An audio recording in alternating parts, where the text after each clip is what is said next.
pleased with the win. Obviously, the first quarter was very poor football on our end, but you also want to give credit where credit's due. And that's Miami, Ohio did a really good job defending a certain formation that we ran out. That's really our base formation, which is concerning down the road. We just got to make sure we make quicker adjustments, which we made some halftime adjustments. But they have some good players. Our quarterback, we were concerned going into the game that the future NFL football player will be hard just contained because he's going to throw the ball. He gets it out real fast, can't really get to him.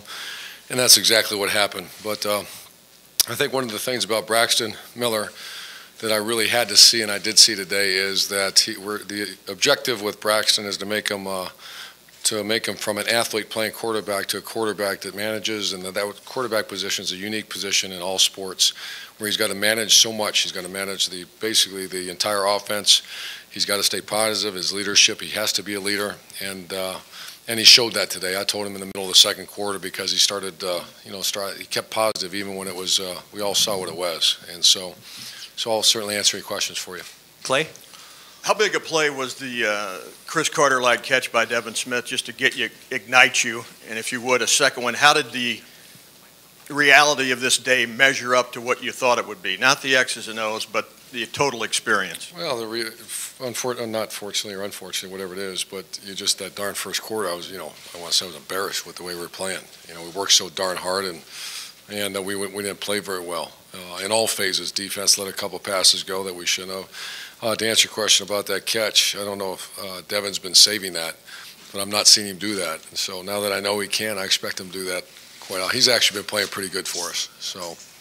But that was a wow moment. That was a moment that ignited the stadium. The stadium got quiet. Our sideline got quiet, and we were waiting for a play to happen. He went up and made a play, which was, that's football. The day overall was a great day. Hang on Soupy kicked it off in the fourth quarter, and I stared at that for a while and watched it. Told a couple people that I know have never seen it before, check that out. And I just was, it goes back just a little disappointed in the first quarter. But after that, what a great day. Great. We enjoyed a win. And we all know that it's difficult to win in major college football. So we got one, and now we get ready for next week. Jared, far right over here. Urban, I was actually curious. You mentioned the defense a second ago, the fact I think they netted one rush yard. But the big plays, maybe they're able to break those a little bit. Their scheme is to throw it a lot, obviously. Is that just sort of one of those they're just going to get to you eventually, or anything that broke down? No, the big ones, no. The short ones, yeah, absolutely. You have to rally up and make the receiver pay a price, and every once in a while you have to blitz and hit the quarterback, make him pay a price. That's how you defend passes. And we did that as we developed a little bit. But no, there's no excuse for a play. One was a blown coverage, the long one down the far sideline, Miami sideline, and there was one that went right through the middle of our defense. So there's no excuse for that whatsoever. However, you can give up some yards if they're going to decide to throw every down, and they're good at it. They're going to throw every down. He'll throw for a lot of yards and be an NFL player, that quarterback. Bo over here on the right. Urban, the way that it started, obviously, in the first, not the way you wanted. What do you think there was just maybe too much emotion for your guys? I mean, everybody obviously bouncing around. I know you were excited before the game. Was it possible that that's what happened out of the gates that kind of derailed a little bit? Can you be a little too emotional to start a game? No, I don't. I think you can, but I never really talked about that. I think emotion is one of the great things about college football. If you get too emotional in baseball and you go attack it, you have to keep your mindset in baseball. Football, you can go. You can let it, hit the guy harder and play a little harder and go. And two things. I think without watching the film yet, I don't know how well we played, but I think, once again, give them credit. They were doing a certain thing without getting too complicated with the linebackers and moving right to where we're running some plays. So they had you have 10 months to prepare for a game and a lot of film to watch. They prepared very well. So that's what happened in the first quarter. Left over here, Jason. Can you just sort of give a quick assessment of Braxton throwing the ball, and also kind of related to that, the receivers coming into the season, there were some questions about them. It looked like Braxton had a couple of jump balls that guys went up and obviously Devin, but other guys as well went up and made some pretty nice catches on some jump balls. Yeah, he didn't throw as well as he's been throwing in practice, so I anticipate that he will. He's 14 of 24. That's not good enough for what we expect out of him. And I saw a couple of the curveballs he threw down the field, and because he had a couple of times had a hard time gripping it. But he'll get better, and I think you saw a couple glimpses of how accurate a passer he could be once we give him time and he settles in a little bit. Over here to the right, Tim. Yeah, Urban, talk about Carlos Hyde. Seemed to kind of come on, kind of help you guys get going there when you needed to in the second quarter. And then, since I won't get the mic back, maybe talk about Travis Howard, Bradley Roby, delivered some plays at cornerback that kind of helped the game along. Carlos Hyde first. Tim, he was a guy. I'm disappointed he didn't get 100 yards. I thought he would.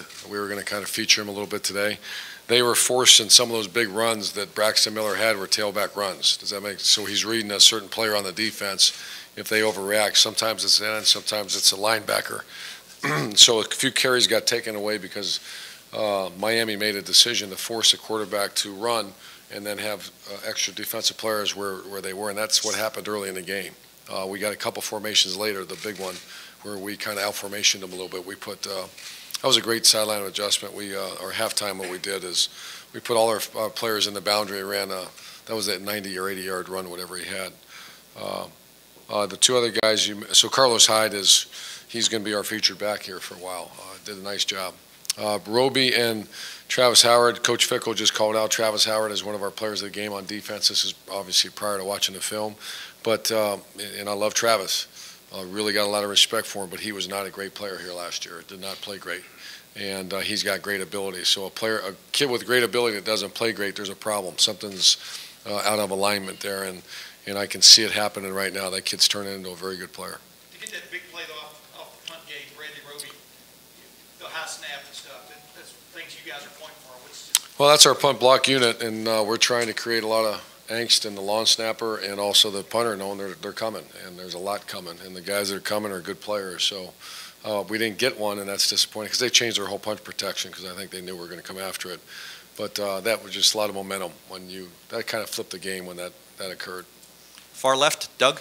Urban, you said that you were glad that the Braxton was able to stay positive through stuff. How were you in the first quarter? Were you confident that you guys would find it, or were you getting frustrated with the offense for the first 4 drives? Well, I just wanted to know what was happening, because I knew they were doing something on defense, and we'll meet as a staff, and we have to do better, say what exactly was happening. But no, I'm not as positive as Braxton was, and but it's nice to have your quarterback stand right with you and say, here we'll be fine, and I just liked his demeanor. So no, that was very disappointing. That first quarter was, I'm not sure we were at 5 yards or probably something. Lost yardage plays and just lack of production, overthrown ball here, and just that was not a good first quarter, obviously. Far right over here, Austin. Urban, you've talked a lot about the attitude that Nate Williams has had this month and trying to come back from that injury. How gratifying was that for you to see and then evaluate what he could do physically today? Yeah, I love him. I love Nate. I love the fact that he's a warrior, that he loves Ohio State, that he's doing the best he can, and I like the fact that Coach Fickle and Coach Vrabel had enough confidence to get him in the game. Played more snaps than I thought he would. So it must have meant he felt good, and he had a big smile on his face and knocked the rust off him, because he hasn't practiced a whole lot. But, I'll let you know how he played on the next week's press conference. Far left, Paul. Urban, first quarter aside, was there a moment where you allowed yourself today to take off the headset, so to speak, and just kind of soak in your return to all this?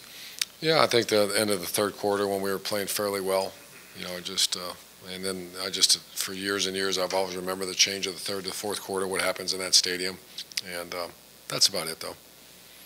Doug, on far right. If you could take us through the last play of the first half there. Had a chance to be kind of a deflating play, but yeah, you came out second half real strong. Yeah, Ohio State should be able to knock it in from the one. That's very, I almost forgot about that. Thanks for ruining my day. That's bad. That's absolutely non-negotiable nonsense, and we'll hit that with a sledgehammer on Sunday, because that can't happen. And I just flat looked at the lineman and I don't know what happened. I couldn't see. But the Ohio State University with the 220-pound, 230-pound tailback who smashed it in from the 1 yard line. And that didn't happen without taking any credit away from our opponent, and the whole world knew we were doing it, but that's part of the deal at that moment. I wanted to see if our line would do it. Steve? Yeah, Coach, I want to ask about Braxton, the style of play, running the football that many times, he's going to get smacked around a little bit. He left the game, third quarter? I think he had a couple plays he came off the field. Was it cramps or what is his situation, I guess? Yeah, we ran Braxton too many times, 17. We liked it in the 10 to 12 range is where you like to. Very few of those were direct runs. Some were scrambles, and some were part of the run-read game where you have to read defensive players. So 17's a lot. I just cramped up, I mean, that's a lot of running in that humidity that we experienced today. He'll be fine. Bill, front here. When Braxton was encouraging you, I guess, in the first quarter, you know, it's going to be fine. Was it hard for you to maintain that optimism? I mean, you waited a long time to coach here and get this thing going, and it starts out that way. What are you thinking? Well, I just was trying to fix the problem, you know, instead of just whining or complaining or screaming, and we don't do that. We just know what is exactly happening. If I thought it was because they weren't playing hard, then there's a lot of screaming, throwing things and everything else. But it was, they were playing hard, but it was, I think, and I'll come back in next week, and I just think they were doing some pretty good things defensively, and we were having some miscues. You know, some guys were not missing a block here, doing something wrong. So we'll get it fixed. Far left, Marla. I was just wondering, were you anxious, nervous, anything last night, or anything you could let on about just the upcoming day? Like Yes. Sleep at all? Yeah, I slept pretty good. I like this team. I like these guys, and when you like that, you sleep pretty good. And so, yeah, I was anxious for the day. I'm glad that the fans enjoyed a decent day. I was worried about the weather and how we would adjust to weather issues, and I just wanted it to be a good day for Ohio State football, and I believe it was. So you were just thinking about them and not about you? I don't think about me. A couple more questions, Bill, and then Bob. Braxton left a lot, some completions out there and had some jump ball catches, and yet he put up fantasy league numbers. Can you project off this what he can be? Well, the biggest thing we had to see is Evan Spencer go up and make a play. We saw Jake Stoneberg make a few. Who else got here? Philly Brown. Philly Brown had a good day. 7 catches, 87 yards. That's good. Evan, the best one I'm so excited about is Devin Smith. You talk about getting it in practice now the last 6 months. He's been getting it in the worst way because he has to be a player for us. And he's a good dude. Our Tom Herman called him up, and he did play well. And that was, I mean, I haven't seen the highlight of it, but that's a ESPN, right? That's a, yeah. Is that right? He needed that. We needed that, but I'm happy for him. Every great athlete at some point has that moment where he becomes, average to good to much better than that. Now, I don't know where he's at in his progression. It's certainly not good to great yet, but maybe that got him to being a really good player for us because he has to be. He's got the God-given skills to be a very good player. Far left, Brandon. Coach, I just wanted to ask you about Zach Boren getting into the end zone. Did you take some great, personal gratification in that? Absolutely, I love Zach Boren. We had to do that. I'm not sure how many carries. How did he do today? We don't even have him on there. We had a bunch of runs. I think we had 4 or 5 runs early in the game called to him, and the defense gave us where the quarterback pulled it. But Zach Boren will carry the ball for it. He's a good runner. He's a good runner, and he's a Buckeye, and he deserves to get it. Was that the first one ever? His touchdown? Yes, second carry. Second carry? No. Second carry of his career, and first rushing touchdown. Oh, sorry. You have a carry early in the game? Third all-time. First rushing touchdown. Well, that's good. Good for him. I didn't know. I thought I heard someone say first rushing touchdown. But if you watch him play, he's a nifty guy. That wasn't a gimme. We'll do a gift every once in a while. That was not a gift. He's a good player. Last question, Bob. You look like you were really enjoying the alma mater, and I'm just wondering if that was the one point when you finally got to a point where you could enjoy being the Ohio State coach and just being in the stadium and the whole thing. Well, I've been enjoying being Ohio State coach for about 7 months now, so I don't want to deflate that moment because it was a great moment. I'm holding a bunch of guys I care about and love, our players. I had 2 good guys next to me, and Gobo was to my left. I just looked at him, and I just love that guy. I love. There's a lot of guys on this team I have a lot of respect for, and to do saying the alma mater, I'm a graduate, and the fight's on. That was a special moment, and we got to see the fights on in the locker room as well. Thanks, guys. Have a great day.